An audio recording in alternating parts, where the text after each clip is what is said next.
systematic literature review supaya para mahasiswa bisa membuat sebuah hasil kajian yang betul-betul bisa bermanfaat.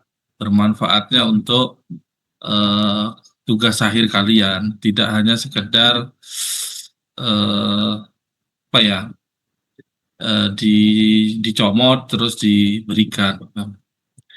Nah, kita akan belajar tentang systematic literature review. Nah, systematic literature review ini adalah sebuah proses sistematis yang komprehensif ya. Satu, untuk mengidentifikasi, mengevaluasi, menganalisis penelitian yang relevan dengan satu topik tertentu. Nah, topik kalian itu kan harus ditetapkan.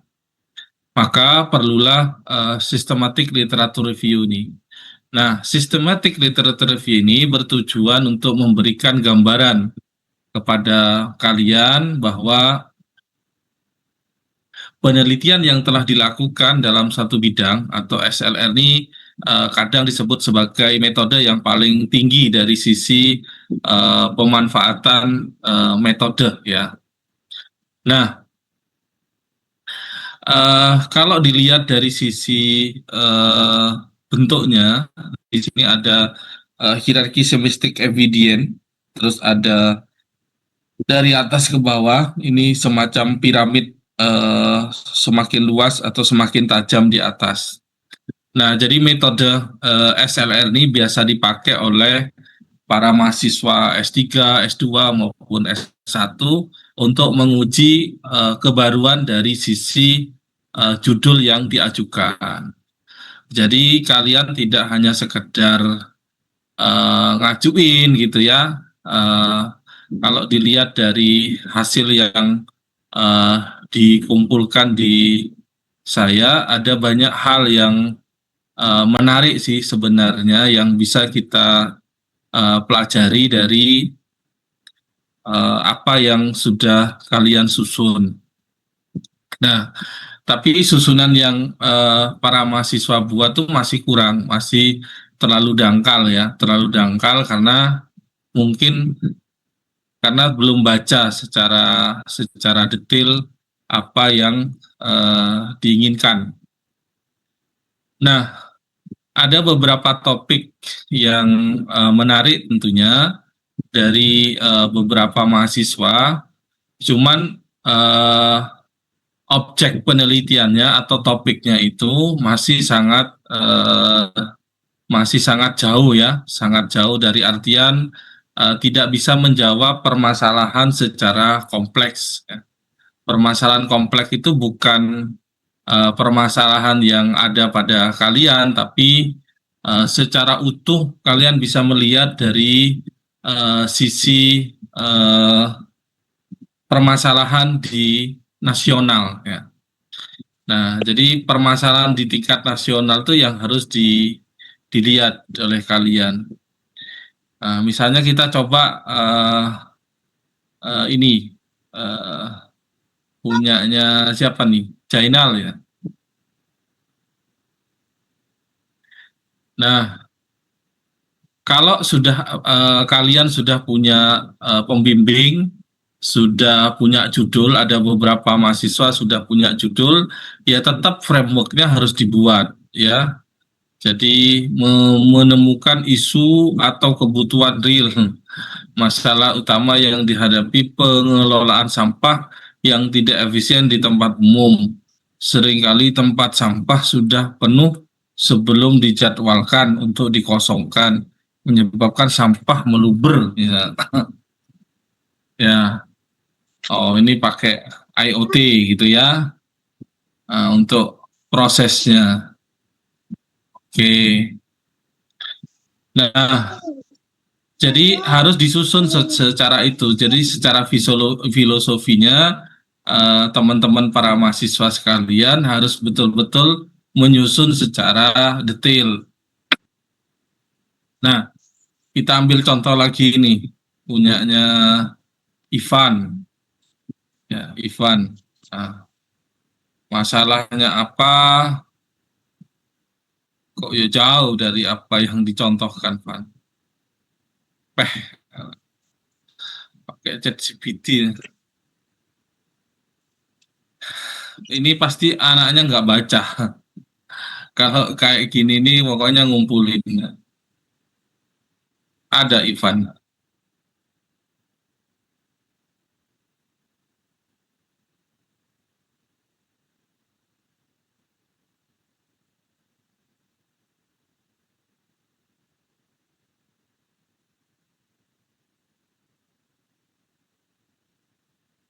Nah, masalahnya opini masyarakat tentang program desa digital sering muncul di media sosial, tapi tidak banyak dimanfaatkan untuk mengambil keputusan. Dan opini masih tersebar, tidak terstruktur, dan belum diolah secara mendalam. Jadi ini mau mengolah data tentang desa digital. Terus urgensinya apa? Urgensinya itu kalau tidak dilakukan terus efeknya apa? Efek bagi desa atau efek bagi apa jadi permasalahan tidak? Kalau tidak jadi permasalahan ya di diabaikan saja gitu. Terus kita coba Alvin, Alvin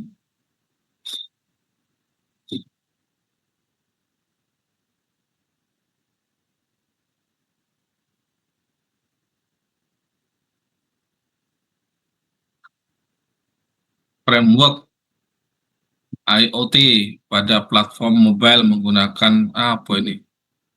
Irigasi tetes dalam budidaya sawi, efisiensi penggunaan air masih menjadi persoalan utama penyiraman yang dilakukan sawi. Oh, berarti pohonnya sawi. Studi kasusnya sawi. Ini yang bimbingan ke Pak Walid. Ini penelitiannya Pak Walid yang IoT ini. Ya, kemarin ada berapa mahasiswa yang distorkan bimbingannya Pak Walid. Nah, baik. Sekarang bagi yang belum dapat dan mau mendapatkan ide, mari simak secara lengkap ya. Saya jelasin SLR dulu ya. Jadi SLR itu para mahasiswa sekalian nanti bentuknya adalah memiliki beberapa karakteristik secara objektif, sistematis, dan komprehensif. Nah, objektif itu kriterianya jelas ya, konsisten untuk mengevaluasi penelitian Anda. Nah, SLR ini menggunakan proses yang terstruktur dan terencana untuk mengidentifikasi dan mengevaluasi penelitian. SLR juga bertujuan untuk mengidentifikasi semua penelitian yang relevan dengan satu topik, baik penelitian yang diterbitkan maupun yang tidak diterbitkan. Nah, temukan sebanyak mungkin literatur dengan menggunakan strategi pencarian yang tidak bias. Nah, pencarian yang tidak bias itu contohnya, ada banyak sekali literatur yang tersebar di internet. Misalnya menurut Cliff Hamble, seorang data saintifik berkata bahwa data is the new oil. Quote-nya tersebut menunjukkan bahwa potensi dari data yang tersebar di internet sangat besar. Begitu juga dengan literatur review, sangat banyak sekali. Maka sangat penting bagi para peneliti untuk menggunakan metode SLR untuk menyaring sebagai strategi yang baik untuk menentukan literatur yang relevan, karena saking banyaknya tadi. Nah, contohnya saking banyak, ketika kita buka namanya Google Cendikia, maka banyak sekali kalau kita misalnya hanya ketik untuk IoT, untuk irigasi misalnya, maka dalam waktu sekian detik itu sudah ditemukan 5.050 dalam 0,09 second ya. Jadi saking banyaknya penelitian itu. Maka dia mengatakan bahwa eh, literatur sendiri memiliki banyak jenis. Apakah akan menggunakan artikel jurnal, apakah menggunakan artikel proceeding, tesis, atau green literatur, misalnya laporan, work in progress, dokumen teknis, dan seterusnya. Atau kalian menggunakan Google Scholar, Scopus, Web of Science sebagai penyedia database-nya. Atau pencarian data dimulai dengan menggunakan populasi atau interversi. Kalian bisa menggunakan Scopus, kalian juga bisa menggunakan Publish or Pairis ya. Nah, itu yang bisa Anda lakukan. Berikutnya kalian harus menggunakan manajemen pustaka, manajemen reference namanya.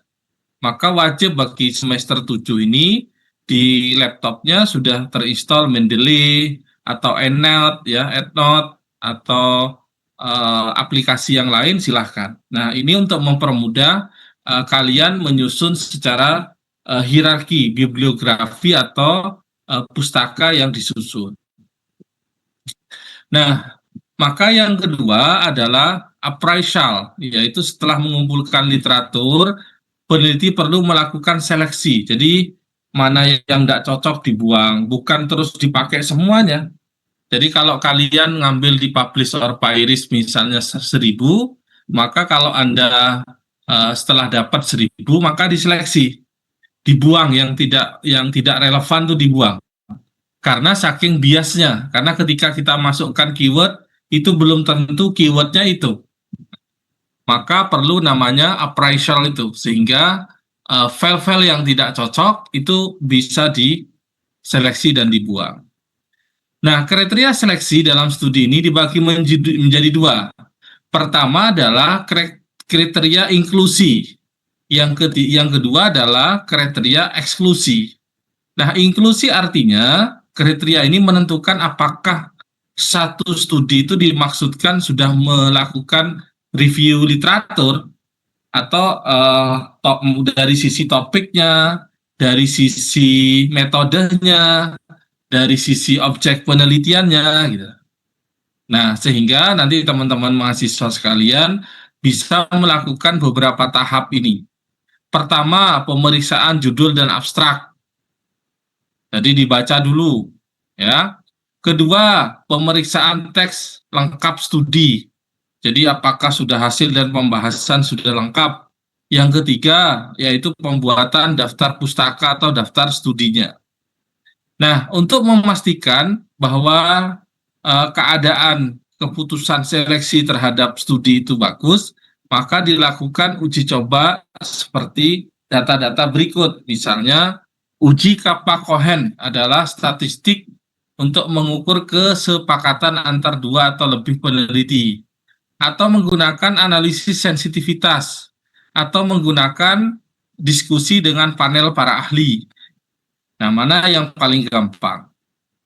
Nah, kita lihat nih, ada kriteria inklusi, ada kriteria eksklusi. Sedangkan yang inklusi, studi dengan opik desentralisasi fiskal, kalau ini studi yang tidak fokus pada dampak.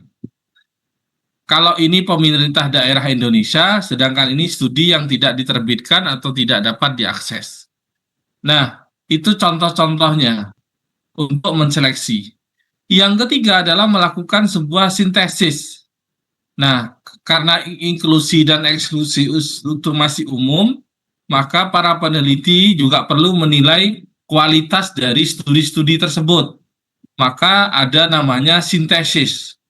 Ya, setelah dilakukan pengujian, baru dilakukan secara sintesis. Ya. Apa sih Pak sintesis itu? Setelah penilaian kualitas, selanjutnya dilakukan tahap ekstraksi data. Jadi pada kedua itu adalah proses seleksi datanya, sedangkan yang ketiga ini adalah proses ekstrak datanya. Nah, tujuan dari tahap ekstraksi data ini adalah mengumpulkan informasi yang akurat dari studi-studi yang ada, ya. Dan untuk mengurangi peluang besar, peluang bias, formulir ekstraksi dapat sebaiknya ditentukan dan diuji coba saat protokol penelitian ditetapkan. Yang keempat adalah analisis, yaitu melakukan review, ya, mereview terhadap apa yang sudah didapat, menyimpulkan temuan dan seterusnya. Nah, ada quote yang bagus bahwa analisis data membantu menyimpulkan temuan penelitian secara ringkas dan komprehensif. Jadi kalau kalian mampu menganalisis data, nanti kalian pasti mampu membuat sebuah simpulan, temuan dari sebuah artikel tersebut. Nah, contoh nih, contoh artikel SLR. Nah, misalnya ini contohnya, judulnya Republic Private Partner Aheads. Nah, sekarang adik-adik mahasiswa sekalian, kesimpulannya adalah penutup bahwa langkah-langkah ini bukan hanya sekedar tugas yang harus kalian tetapkan, tetapi proses LSR ini hanya sekedar metode penelitian, melainkan sebuah perjalanan reflektif ya terhadap kalian dalam menemukan sebuah ide. Nah, saya kasih contoh. Yang ini adalah sebuah apa namanya infografis ya, systematic literature review and age guidance ya. Yang pertama adalah research questionnya ya, menentukan research questionnya. What do you want to know? Make this equation as specific as you can. This will help you to extract data from the SLR study in the systematic way. Nanti supaya jalan proses pengambilan datanya itu bagus. Terus berikutnya adalah bertanya librarian search strateginya gimana. Nah, yang ketiga dia melakukan search and screening, yaitu untuk menentukan judul topiknya. Yang keempat adalah screen untuk menemukan isi dari abstraknya. Baru yang kelima adalah proses ekstrak data, yaitu sebuah confident template yang di situ bisa dilihat datanya secara detail. Yang keenam adalah export data, hampir sama. Yang ketujuh adalah visualize the data. Nah, baru yang kedelapan adalah write, menulis. Bagaimana disertasi kalian? Bagaimana tesis kalian? Bagaimana tugas akhir kalian? Maka nanti yang harus muncul dalam pertanyaannya itu question pertama adalah what type of language barrier exists between patient and staff in hospital. Yang kedua adalah how do hospital staff access a patient language proficiency, jadi bahasa yang dipakai, and needs for a multilingual communication strategy. Nah, pertanyaan yang ketiga adalah what's current tool strategy? Apa kira-kira tool yang dipakai gitu. Baru yang keempat adalah advance and challenge to using the tool and implementation inclusive communication strategy. Nah, apa yang ada di sini ini, adik-adik sekalian, ini kalian bisa dilihat cara-cara tahap-tahapannya. Bagaimana cara mengekstrak datanya, terus nanti bagaimana cara penyajian datanya, dan seterusnya. Nah, ini secara general. Kalau tadi, nah bagaimana kalau secara detail? Nah, ini contoh misalnya. Ini ada satu artikel nama Jurnal Elementaria Educasia, a Systematic Literature Review atau SLR, implementasi audiobook pada pembelajaran di sekolah dasar. Jadi kira-kira apa yang menjadi fokus dari riset ini? Yaitu adalah audiobooknya. Nah, metodenya pakai apa? Metodenya pakai SLR ini. Caranya gimana? Yaitu dengan cara menjalankan audiobook pada pembelajaran di sekolah dasar. Kira-kira pengaruhnya apa? Maka dilakukan analisis menggunakan SLR. Maka ini bisa dicontoh. Contohnya adalah masuk kepada halaman ke-663, yaitu tentang bagaimana cara menyajikan pertanyaan risetnya di pendahuluan. Nah, maka ada sekitar 9 pertanyaan. Kalau tadi judulnya adalah audiobook, maka pertanyaan-pertanyaan ini harus digandengkan. Bahasa apa yang sering digunakan pada artikel? Berapa jumlah artikel per tahunnya? Artikel mana yang paling banyak disitasi penulis? Negara mana yang paling banyak melakukan penelitian? Jenis penelitian apa saja yang sering digunakan? Siapa subjek yang diteliti? Kompetensi siswa apa yang sering dikembangkan? Mata pelajaran apa yang menjadi fokus penelitian? Terakhir, kata kunci adalah yang paling sering digunakan penulis pada penelitian terkait implementasi audiobook dalam pembelajaran. Jadi ada 9 pertanyaan ini yang kalian harus kembangkan. Sama dengan sistematik literatur review yang tadi kita susun. Ini ada 6, ada 7, ya, ada 8 sampai kepada angka 9 tadi. Nah, jadi teman-teman sekalian, nanti cara menyusun SLR disusun sebagai berikut tadi. Ambil contohnya di sini. Nah, pertanyaan penelitian, maka metode penelitiannya disusun. Peneliti melakukan pengumpulan data dengan mencari artikel jurnal dengan kata kunci audiobook or soundbook. Jadi kalian harus menentukan kalimat yang sama. Kalau versi Indonesia seperti apa, kalau versi bahasa Inggris seperti apa. Nah, ini adalah diagram alur penelitian menggunakan pendekatan prisma. Nah, yang pertama mengidentifikasi. Nah, ini adalah proses identifikasi. Nah, berikutnya adalah proses screening, ya, screening.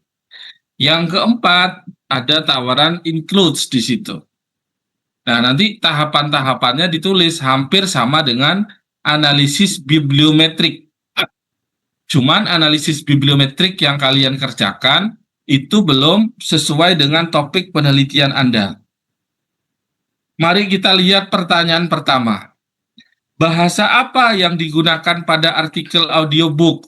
Maka menyatakan bahwa 72% artikel ditulis dalam bahasa Inggris.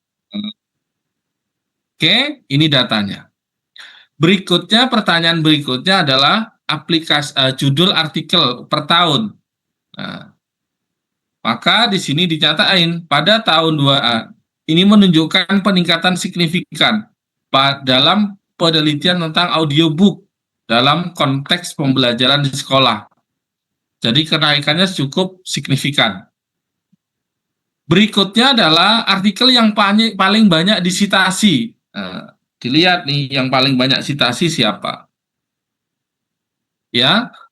Berikutnya adalah yang keempat, negara yang melakukan penelitian implementasi audiobook. Nah, nama perusahaannya apa ditulis di sini, asalnya di mana, negaranya. Pertanyaan berikutnya adalah bagaimana jenis penelitiannya. Nah, di sini ada penelitian kualitatif, kuantitatif, dan seterusnya. Dipilih. Nah, subjek yang diteliti apa? Yaitu audiobook. Maka nanti dijelaskan gambar 6 berikut merupakan paparan dari pertanyaan penelitian RQ berapa, yang diteliti tentang apa, penelitian tentang implementasi audiobook, nah nanti dihasilkan. Terakhir adalah kompetensi siswa yang dikembangkan. Apa saja, silahkan nanti dimasukkan di situ. Nah, terakhir mata pelajaran yang menjadi fokus penelitian. Jadi harus ditetapkan kalau itu dalam sifatnya mata pelajaran. Nah, terakhir diolah menggunakan FastViewer dan pengolahannya bisa minta bantuan ChatGPT. Kesimpulannya adalah berdasarkan penelitian SLR dapat disimpulkan bahwa dari 100 artikel yang teridentifikasi hanya sebanyak 72% ditulis dalam bahasa Inggris. Selebihnya bahasanya macam-macam. Peningkatan penelitian tentang implementasi audiobook, pembelajaran ini dan seterusnya, itu bisa dilakukan dengan melihat daftar pertanyaan tadi. Nah, itu cara kita menyusun artikel studi literatur review. Nah, kenapa Anda harus belajar SLR? Supaya apa yang kalian cari itu bisa ditulis. Walaupun kalian ikut dosen, kalian harus bisa menulis masalahnya. Bukan terus ikut dosen terus lulus, tidak. Jadi ikut dosen itu supaya kalian lebih mudah berkomunikasi dan berkonsultasi. Jadi tujuannya adalah terjalinnya konsultasi dan komunikasi. Itu tujuan dari bimbingan. Nah, itu yang berdasarkan pendekatan SLR. Apakah perlu kita membuat kajian SLR? Perlu, walaupun tidak dalam satu artikel. Minimal kalian membuat 9 pertanyaan ini. Nah, ini. Bahasa dari kumpulan artikel yang kamu download, mungkin ada 1.000 mungkin ya, ditata bahasa apa yang paling sering digunakan pada artikel ini. Kan campur-campur tuh.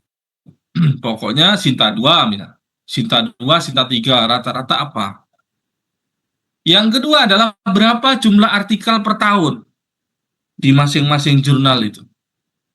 Yang ketiga adalah artikel mana yang paling banyak disitasi penulis. Nah, jadi bukan karena banyak-banyakan tulisan, tapi mana yang paling banyak disitasi, digunakan sebagai referensi. Yang kelima, jenis penelitian apa yang biasa sering digunakan. Nah, itu yang harus kalian kembangkan. Nah, siapa subjek penelitian dan seterusnya, itu yang perlu dikembangkan. Ya, apakah ada pertanyaan tentang konsep SLR?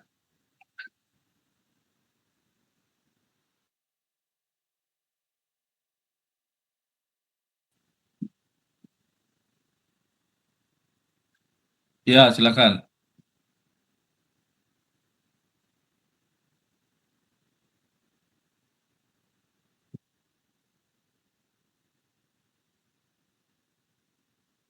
Ya, jadi salah satunya adalah mendapatkan referensi artikel yang relevan dengan apa yang Anda tulis itu.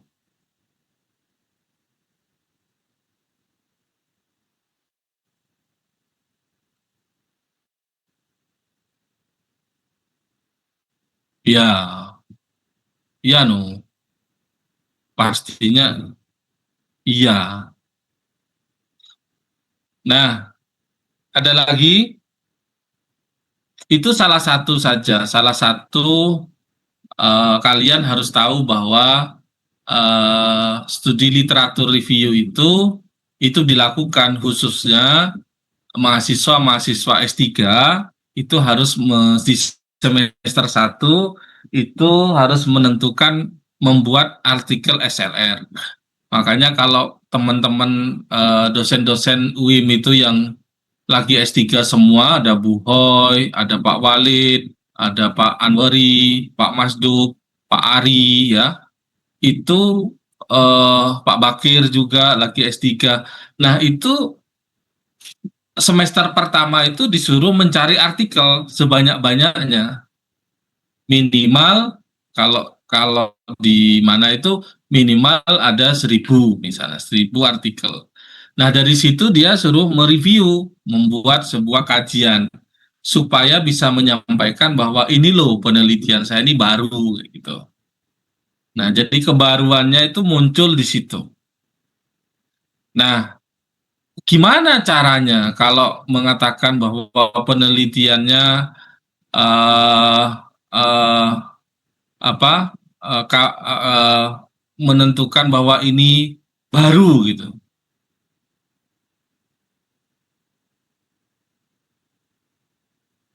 Nah, sehingga ada yang perlu di apa ditekankan bahwa kebaruan itu perlu kalian eh, apa namanya sampaikan mana kebaruannya.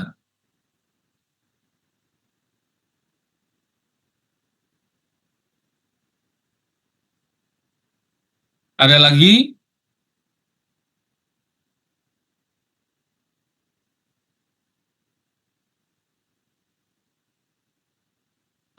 Ya, ya, nggak apa-apa. Hari ini kita selesaikan. Oke, ada yang lain lagi?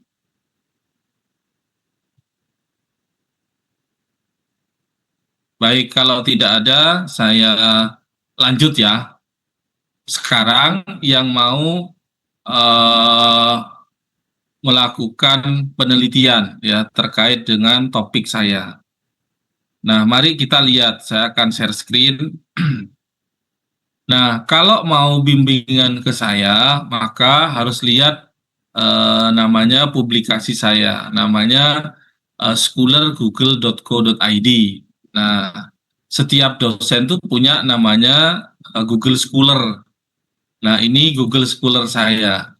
Nah, namanya Pak Ozairi. Nah, kalau kalian mau melakukan sebuah penelitian, mau menjadi bimbingan saya, ya bidang-bidangnya ini ya yang menjadi eh, apa konsen di saya. Jadi ada SPK, ada machine learning, gitu, ada deep learning, ada optimasi, nah, juga mungkin sistem informasi yang juga paling banyak.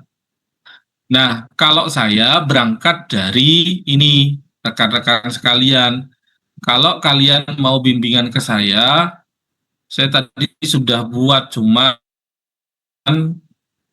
laptop satunya. Nah, laptop satu saya dibawa anak, jadi eh, nyari PPT-nya tadi bingung ya. Saya sudah buatkan hmm, topik-topik penelitian yang bisa kalian ambil. Nah, saya ingin mengajak kalian berangkat dari sini. Sebenarnya metodenya boleh-boleh sama, misalnya AHP Topsis boleh, AHP murah boleh ya, tidak masalah. Nah, contohnya eh, kenapa kita harus pede dengan itu? Misalnya kita lihat ya di internasional misalnya, ini ada Shine Direct namanya. Ini Shine Direct ini namanya Scopus di internasional. Misalnya kalau kalian mau AHP Topsis, kira-kira dengan metode AHP Topsis itu banyak nggak ya yang melakukan penelitian AHP Topsis? Banyak, ada 10.215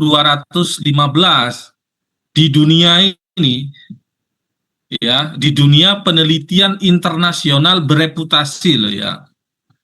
Tahun 2026 ini sudah ada 49 topik ya, top 6 driven ensemble learning for automatic modified if AHP into sini. Jadi jangan khawatir bahwa menekuni satu metode itu banyak yang bisa dipakai oleh kalian. Nah, cuman referensi kalian tuh referensi lokal, mau dipakai untuk penanaman jambu air gitu. Itu kan bukan permasalahan gitu. Atau pembuatan anu Pak, anu mau dipakai untuk penentuan tanaman bawang yang cocok gitu. Itu bukan masalah nasional gitu loh.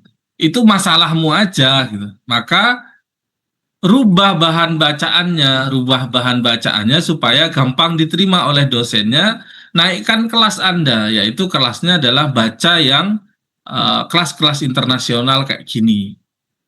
Tahun 2026 sudah ada yang apa namanya yang publikasi tentang AHP Topsis. Nah, 2025 ternyata ada 1.452 loh. Masih September loh ini. Nih, AHP, ANP. Nah, kamu baca ini. Nah, kalau kalian satu tips trik dari saya, Kalau kalian tuh cari jurnal internasional, maka sebagai referensi, maka secara tidak langsung kalian sudah melevel up diri Anda. Nah, melevel up. Caranya gimana, Pak? Caranya gini saja. Jadi nggak perlu susah-susah. Misalnya ini di-download ya, di-download. Nah, supaya nanti kalian itu dianggap wow sama dosennya, sama pembimbingnya, nah ini di-download. Hearing newly graduate nurse in the post-pandemic contest, integrity multi-assessment using AHP and TOPSIS method tahun 2025. Di-download ya, di-download ini. Nah, ditranslate ya, ditranslate supaya kalian punya bahan bahwa ini adalah bisa dipakai untuk dikembangkan. Apanya yang ditiru? Ya ininya, kriterianya, permasalahannya ditiru. Kalau pembahasannya kayak gini kan pelajaran SPK saya, ya pelajaran-pelajaran kita loh. Tapi cara penyajian pembahasannya kan bagus. Nah, caranya level up, ambil ini terus ditranslate. Gimana cara translate-nya? Ada PDF translate ya kalau nggak salah. PDF translate English to Indonesia. Nah, ini ya, yang mana ya? Saya ini yang gratis tuh loh. Ini mungkin ya. Nah, jadi ditranslate aja. Nanti dari situlah menjadi dasar. Itu yang pertama. Ya, pertama caranya ditranslate terus diuklik-uklik, dirubah menjadi judul baru. Mana referensinya kata dosen? Ini Pak, jurnal internasional tahun 2025. Wah, keren kan? Keren. Jadi kalau itu menjadi referensinya, bukan terus bahasa Inggrisnya kamu jadikan problem gitu ya.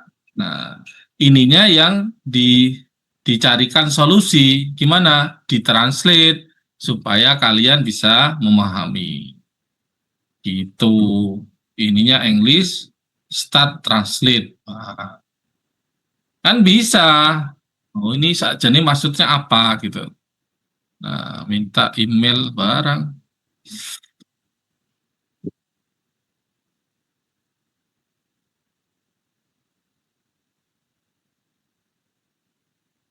Nah, jadi itu.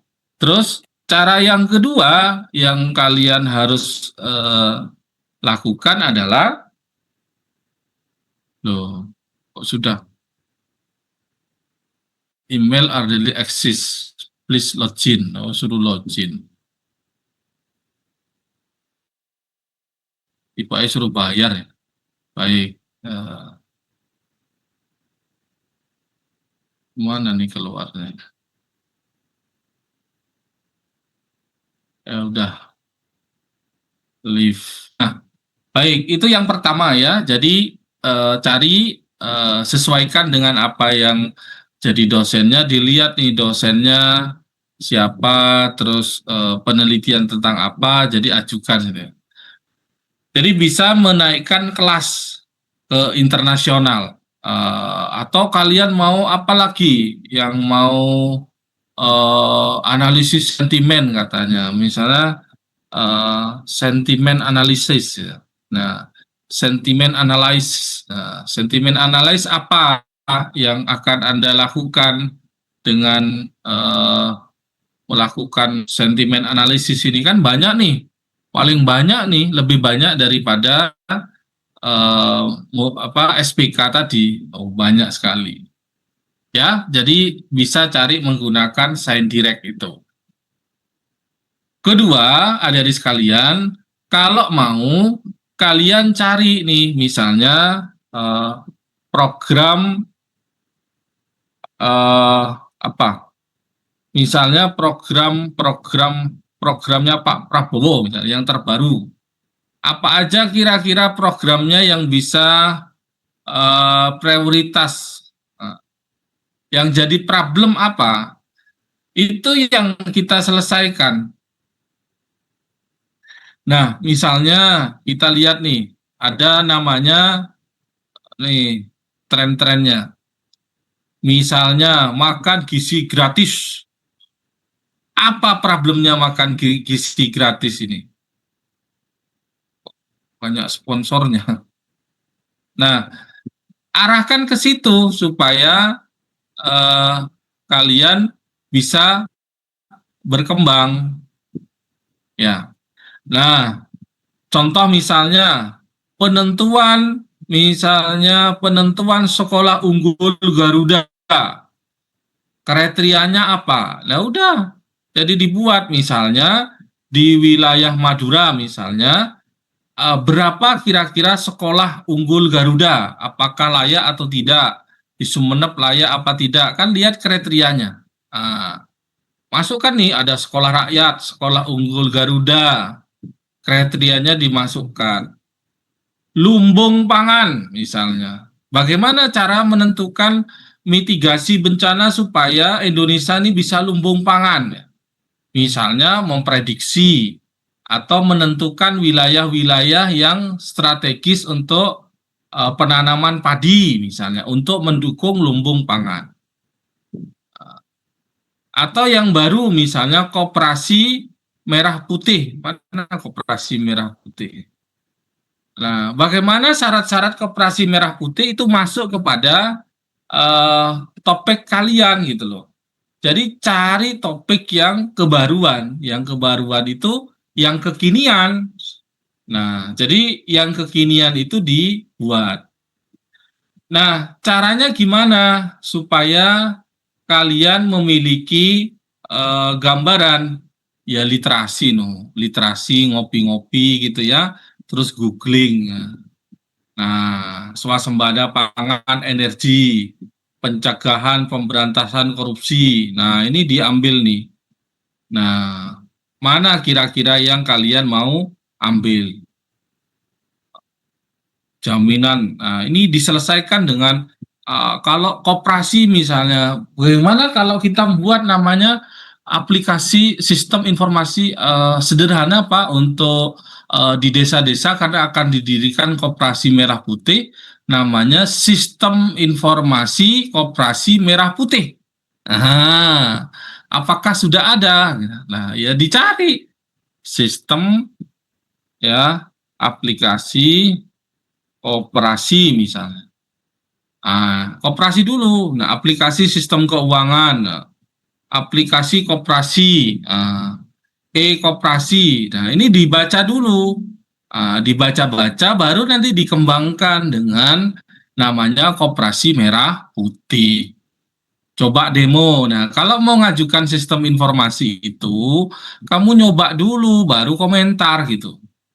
Nah, demo dicoba eh ini suruh daftar dulu ya. Jadi gimana sistem informasi koperasinya itu bisa ada modul ini, ada modul ini, ada modul ini, gampang. Kalau bisa langsung ditiru. Apa yang ada di sini suruh baca ke AI, thread gitu ya, modul-modulnya terus nanti di-generate jadilah modul e-koperasi. Jadi sistem e-koperasi merah putih. Nah, nanti sederhana, nanti dihibahkan ke masing-masing desa. Bisa apa saja, catatan transaksi simpan pinjam dan seterusnya. Minimal menaungi satu desa tersebut. Nah, ini namanya kebaruan. Ya, ada yang ditanyakan enggak?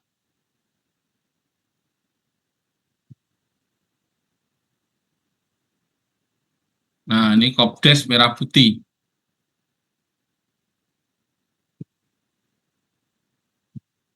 Silakan kalau ada yang mau ditanyain.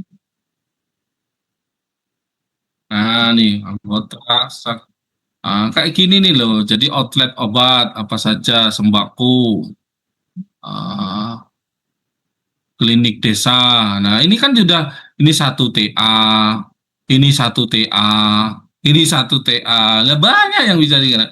Ini loh langsung jadi kayak gini nih, pakai AI, teng itu jadi.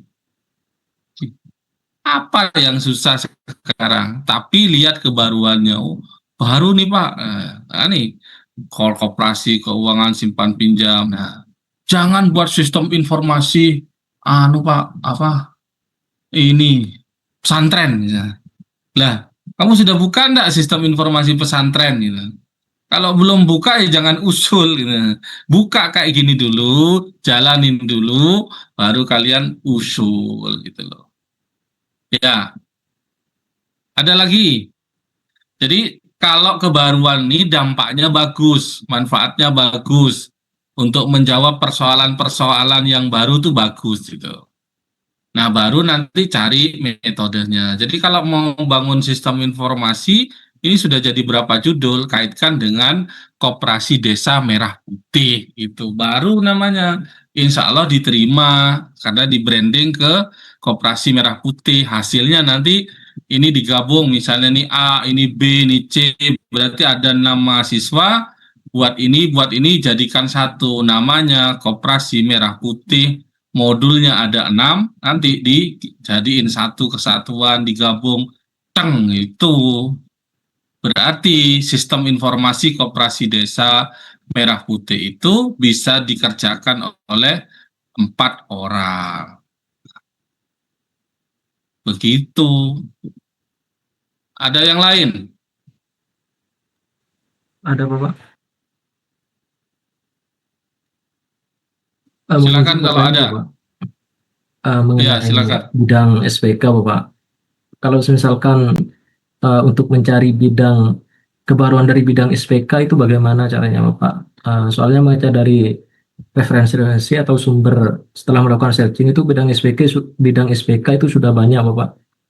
Yang mau saya tanyakan itu untuk mencari kebaruannya gitu Bapak. Terima Ya, kasih. cara cari kebaruannya. Tadi saya kasih contoh SPK itu.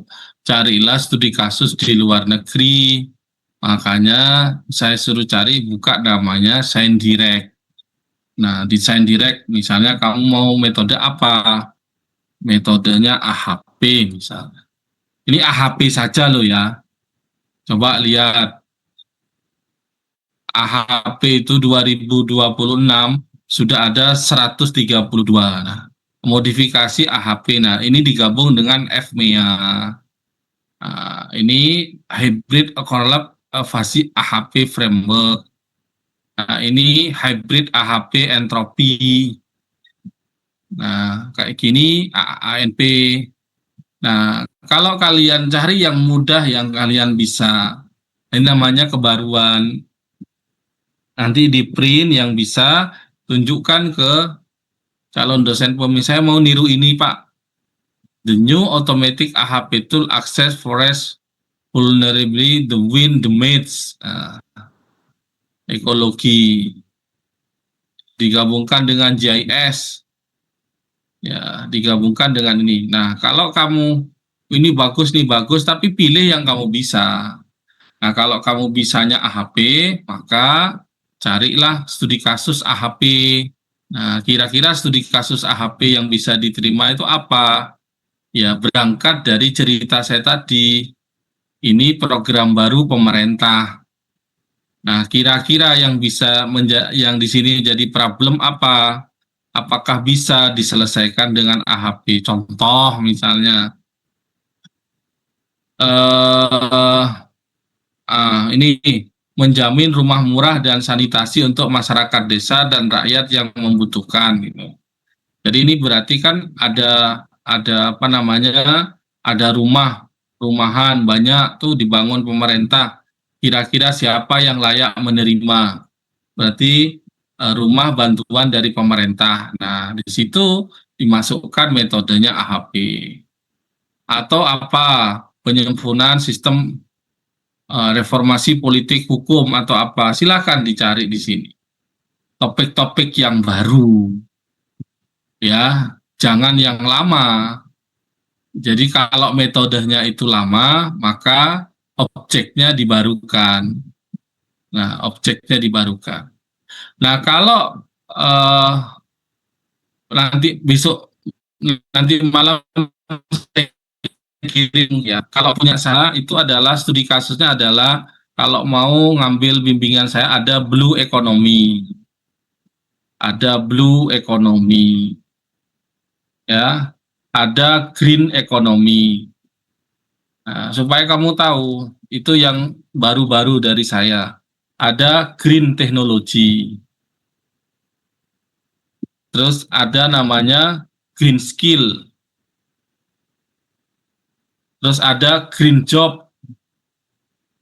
Nah, kalau kalian mau yang baru-baru belajar ini, nah topik-topik saya ini membahas tentang blue economy, membahas tentang green economy, membahas green technology yang digunakan SPK dan machine learning. Nah, judulnya apa?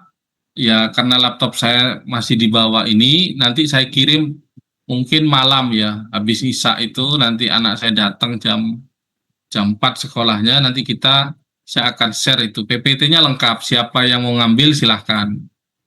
Ya, yang mampu. Metodenya ya mulai dari AHP, TOPSIS, ada Mora, ada machine learning, ya kira-kira itu. Tapi topiknya ini green job, green skill. Nah, ini baru-baru karena sesuai dengan roadmap penelitian saya. Jadi penelitian saya itu rata-rata adalah dampak perubahan iklim, ya dampak perubahan iklim, Eh, dampak perubahan iklim, ya. Nah, untuk siapa? Fokus saya untuk nelayan.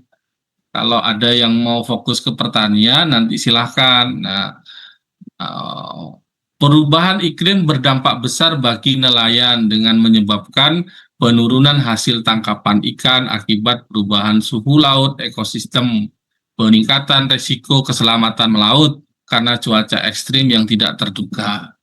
Nah, kira-kira mata pencarian apa yang bisa dikembangkan untuk nelayan ketika terjadi ini? Nah, penurunan hasil tangkap, perubahan suhu, berkurang sumber peningkatan resiko. Nah ini dikembangkan.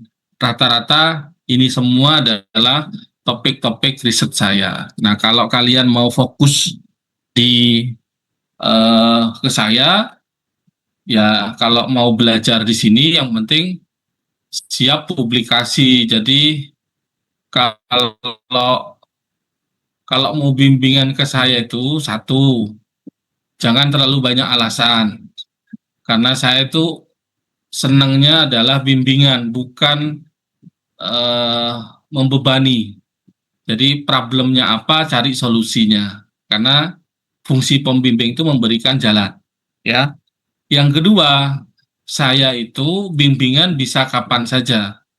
Ya, paling bagus itu malam-malam. Mungkin ya sekitar 15 menit, 20 menit, Pak, saya ada kendala ini, izin sebentar boleh nggak? Ya silahkan gitu. Jadi kayak diskusi ya, diskusi tapi bawa bahan, jangan kosongan. Nah, Pak, ini kriterianya sudah cocok apa tidak? Oh ya udah tambah ini gitu, cocok sepakat gitu. Terakhir, kalau dari saya itu wajib bisa dipublikasikan di Sinta 2. Nah, kenapa topik-topik saya baru? Karena target saya adalah penelitian saya bisa dipublish di Scopus maupun Sinta 2 ke atas. Makanya kebaruannya sangat tinggi. Maka kalian harus belajar tentang apa sih Pak Blue Economy itu, apa sih Pak itu Green Technology, apa sih Pak sebenarnya Green Job itu, pekerjaan green itu loh apa, gitu. Sehingga ada proses edukasi dari kalian. Nah, karena saya juga terbatas, boleh nanti kalau misalnya dapat judul dari saya masih ada jatah pembimbing kedua, 10 mahasiswa. Jadi silahkan cari, walaupun tidak saya jadi pembimbing utama, nanti silahkan bimbingan keduanya bisa ke saya. Nah, saya bersyukur kalau teman-teman sudah dapat bimbingan, sudah kayak contoh kemarin Pak, saya sudah dapat risetnya Pak Walid, kan enak itu. Nah, nanti silahkan dipilih, judul saya itu ada sekitar 20-an lah ya. Nanti mana yang akan jadi bimbingan utama saya akan seleksi ketika itu sudah masuk pada saat ujian. Nah, paling tidak ada 20 mahasiswa sudah dapat judul dari penelitian saya, yaitu topiknya Blue Economy, green economy, green technology, green job, green skill. Nah, ya itu ya. Jadi itu yang nanti metodenya banyak itu. Ada AHP Topsis, ada SWOT AHP, ada apa SWOT murah gitu ya. Banyak yang bisa dikembangkan. Ya, itu cara yang kedua. Jadi mencari isu-isu kebaruan yang tadi itu ya. Terus terakhir yang bisa kalian lakukan adalah yaitu mencari kira-kira dari sisi jurnal kalian bisa kunjungi namanya di sini Sinta ya. Ada Sinta di sini. Sinta Kemendikbud misalnya. Ya, Sinta Kemendikbud. Nah, yang ketiga nih ya, berikutnya setelah dapat ini silahkan buka namanya jurnal di sini. Ya, jurnal. Nah, jangan lupa difilter, nyari yang Sinta 2 sama Sinta 1. Ya, supaya bagus. Kalau yang ini kan Sinta-Sintaan nih namanya. Jadi kalau di dosen tuh sebenarnya kalau Sinta 6, kalau kayak saya nih Sinta 6, Sinta 5, Sinta 4 tuh tidak berlaku. Kalau ini masih berlaku dikit gitu. Kalau saya ini khusus ini sudah Sinta 2 sama Sinta 3. Kalau dosen yang lain sih boleh-boleh saja. Kalau saya malas itu. Makanya kalau ada mahasiswa yang publikasi masih di sini itu tidak ngefek. Jadi kalau membayar pun tidak ngefek gitu, tidak usah. Mendingan ke sini. Nah, pilih yang Sinta 1 sama Sinta 2 ini standarnya Scopus internasional sudah. Nah, kalau kalian mau milih bidangnya apakah agriculture, apakah engineering, apakah di bidang science, apakah ada bidang ekonomi, apakah ada di bidang education, ada di bidang sosial, ada di bidang religi, ya silakan dipilih. Kalau ini ada semua difilter. Nah, silakan difilter kalau ini adalah pendidikan nih, education, oh ini agama, gitu. Oh ini science ya, science dicari di sini, ini Sinta 1, ini Scopus berarti. Ya, Sinta 1 Scopus di sini. Dipilih, diklik. Nah, kliknya gimana? Nah, ini kan sudah ada. Setelah itu pilih namanya website di sini. Websitenya. Nah, kalian bisa baca-baca di sini. Microwave Politic Agriculture. Nah, ini berarti komprehensif karakteristik gelatin. Nah, kalau tidak cocok skupnya, pindah. Oh, tidak cocok nih dengan saya. Cari lagi ke Sintanya, balik lagi. Terus cari-cari yang sesuai. Nah, jadi silakan cari satu jurnal internasional yang diacu, itu bisa dipakai untuk acuan kalian. Walaupun kalian hanya AHP, tapi kalau studi kasusnya baru, itu akan menjadi isu terbaru. Tapi kalau metodenya lama, terus isunya isu bukan isu nasional, maka itu akan jarang diminati oleh pembaca. Sering ditolak itu, ditolak oleh penerbit dan seterusnya. Jadi itu aja ya dari saya, silahkan nanti teman-teman bisa melakukan pembelajaran itu. Nah, nanti tugasnya adalah, saya kasih contoh sekarang tugasnya. Sekarang pilihlah, sekarang kalian klik di sini, buka namanya Gemini, ya, Gemini. Oke. Nah, yang kedua pilih Deep Research. Nah, disinilah kalian melakukan sebuah kajian. Contoh misalnya, saya tadi antara Blue Economy ya, penerapan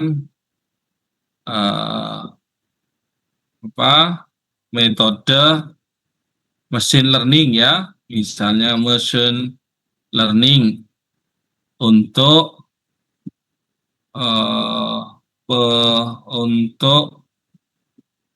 permasalahan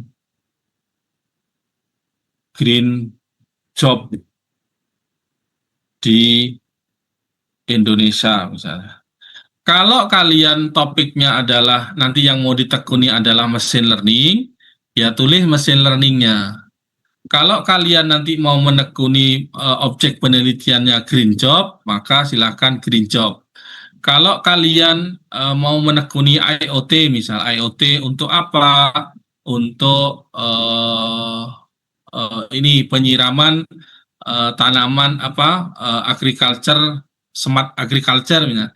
Boleh silahkan ditulis di situ, ya. Nah, ini namanya melakukan penelitian mendasar, namanya deep research, penelitian mendalam, yang dilakukan oleh bantuan AI, ya, supaya kalian tahu sejauh mana perkembangan metode machine learning yang diterapkan untuk green job. Halo, kalian mendengar apa enggak? Nanti tugasnya Mendengar, Pak. ya, saya ulangi ya. Tugasnya adalah sekarang buka Gemininya, terus lakukan deep research, ya, dan ketik contoh judul yang akan kalian buat supaya dibuatkan analisis trennya sama deep research. Kalau kalian metodenya machine learning, ya silahkan pakai machine learning. Yang di sini adalah objek penelitiannya. Jadi harus ada dua, yaitu metodenya sama objeknya. Ya, contoh misalnya metodenya misalnya IoT, objeknya apa untuk pengairan apa gitu ya, silahkan ditulis. Atau kalian metodenya menggunakan metode waterfall, objeknya apa, sistem informasi koperasi desa misalnya, boleh itu. Nah, silakan melakukan penelitian tentang machine learning. Nah, buatkan 5 poin kajian ya, 5 poin kajian utama dari topik riset tersebut. Nah, enter di sini. Maka 5 topik ini yang kalian akan cari. Pertama adalah pemetaan potensi green job Indonesia. Kedua, analisis keterampilan dan kesenjangan SDM. Ketiga, model prediksi dan rekomendasi ketenaga kerjaan hijau. Keempat, evaluasi dampak ekonomi, sosial, lingkungan. 5, kegiatan strategi implementasi machine learning dan untuk green job-nya. Jadi 5 poin ini silahkan nanti dilakukan analisis menggunakan deep research. Kalau kalian free, pakainya Gemini. Kalau kalian pakai ChatGPT, ada juga di sini namanya deep research, berpikir lebih panjang misalnya kayak gini. Nah, cuman kurang bagus. Paling bagus tuh yang Gemini, karena dia referensinya ngambil dari Google semuanya. Jadi baik itu jurnal, tulisan dan seterusnya dia pakai punyanya Google. Ya, silakan kalian gunakan ini untuk mencari 5 tadi. Caranya tentukan topiknya. Tadi kalau kalian ngajukan ke saya topiknya apa gitu ya, yang menggunakan framework tadi, kalau itu masih cocok dalam benak kalian, tidak mau dirubah, silahkan pakai judul itu. Nah, perintahnya adalah saya ingin melakukan penelitian, ini topik penelitiannya nih. Sampai sini nih topik penelitiannya. Terus buatkan 5 poin kajian utama dari topik ini. Nah, ini dibuatkan 5 kajian. Nah, 5 kajian ini lakukan deep research menggunakan mesin, menggunakan deep research-nya Gemini ya. Sehingga nanti dibaca analisis strategis pemanfaatan machine learning untuk mendorong pertumbuhan. Nah, ini sudah selesai nih. Di sini kalian bisa tahu tren penelitian yang ada di Indonesia maupun di dunia, kalian bisa dilihat di sini. Itu ya tugasnya untuk minggu depan. Silakan dicoba, dipastikan kalian memahami cara melakukan sebuah kajian reference dengan menggunakan penelitian yang disediakan oleh Gemini, namanya Deep Research. Itu dari saya, apakah ada yang mau ditanyakan? Izin bertanya, Bapak. Ya, Untuk pengfilnya kan saya mulai bimbingan ya dari kemarin, Pak. Terus kata dosen pembimbing saya masih sementara. Takutnya saya sudah bimbingan tiba-tiba dosen saya diganti gitu, Pak. Soalnya kan tiap dosen ada limit, ada maksimal pembimbingan berapa orang gitu. ya. Ya kalau judulmu cocok sama pembimbingmu nanti biasanya dipilih karena pada saat pengajuan apa namanya pada saat seminar itu seminar proposal nanti setelah mau penetapan itu sebenarnya disodorkan kepada pembimbing mana yang mau dijadikan mahasiswa bimbingan utamanya bapak-bapak gitu. Kalau kalian tidak terlalu rajin, jarang kelihatan, biasanya disortir. Wah, enggak mau ini, gitu. Maunya yang ini, gitu. Jadi, yang pertama diserahkan kepada dosennya 10 tadi. Nah, khusus pembimbing kedua, biasanya nanti dosennya melingkari. Ini bimbingan keduanya, ini saya. Gitu. Jadi fakultas itu ketika kalian tidak punya afiliasi bimbingan ke siapa, maka fakultas yang menentukan. Tapi untuk menentukan dosen siapa yang nanti membimbing, yaitu tadi, kalau sudah komunikasi dari awal sama dosennya, pastinya kalian akan dipilih. Kecuali dosennya tidak milih kalian, nah kan repot. Makanya biasanya kalau saya ada listnya, ini saya punya list, saya setorkan ke admin, ini list mahasiswa bimbingan saya. Karena sudah mulai membangun chemistry bimbingan. Nah, oleh karena itu nanti sampaikan ke pembimbingnya, Pak, nanti mohon di-listkan sesuai dengan tahapannya itu. Karena kan fakultas tidak punya data, yang punya data kan pembimbingnya. Jadi misalnya ada 100 mahasiswa, nanti masing-masing itu disodorkan ke masing-masing dosen, suruh ngelingkari ini, mana yang punyanya Pak Walid, mana punyanya Pak Ozairi, mana punyanya Bu Hoiriah, dan seterusnya. Nah, problemnya adalah kalau kalian numpuk di satu dosen, contohnya over ya, misalnya lebih dari 20. Ya, kalau lebih dari 20, yang pertama 10 akan jadi dosen pembimbing utama, 10 nanti akan jadi dosen pembimbing kedua, yang terakhir akan dilepas. Karena kan jatahnya cuma 20. 10 pembimbing utama, 10 pembimbing kedua. Itu. Kalau numpuk di salah satu ya bingung. Ada salah satu dosen tidak dapat bimbingan misalnya kan ada tuh. Nah itu biasanya dilempar-lempar tuh di terakhir-terakhir. Itu ya. Ada lagi? Ada Bapak.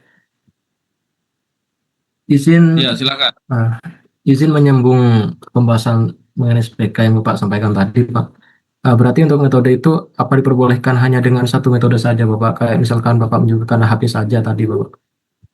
Terima kasih. Ya kalau dari sisi apa namanya satu metode itu kalian yang bisa jawab. Apakah bisa Pak satu metode? Lah kajianmu gimana? Kajian literaturmu gimana? Ternyata Pak banyak orang sudah melakukan dengan hybrid metode gitu. Nah pertanyaannya kalau orang sudah banyak melakukan hybrid metode, loh kenapa kamu masih menggunakan satu metode? Kan begitu.